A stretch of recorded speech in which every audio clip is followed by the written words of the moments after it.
Hello. तर आज आलो आहोत आपण ज्याला दक्षिण काशी म्हणून ओळखल्या जाणाऱ्या गोदावरी नदीच्या काठावर.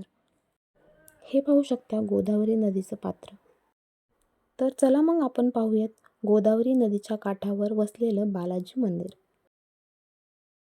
मंदिराची स्थापना सुमारे 400 ते 700 वर्षापूर्वी झाली असावी असे सांगितले जाते. येथील बालाजी मंदिर प्रति बालाजी मंदिर म्हणून ओळखले जाते. हे मंदिर खूप जुने असून त्याला ऐतिहासिक महत्त्व आहे. तर चला मग आपण हे मंदिर पाहूयात.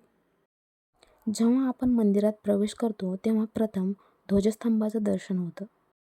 मंदिराच्या गाभाऱ्यात गेल्यानंतर प्रथम गोविंदाचं दर्शन होतं.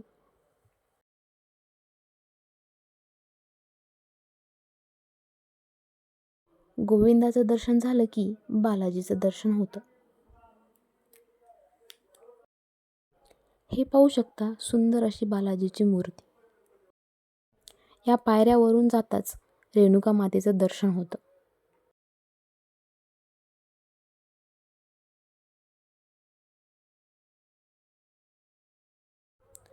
हे पाहू शकता रेणुका मातेची भव्य अशी मूर्ती.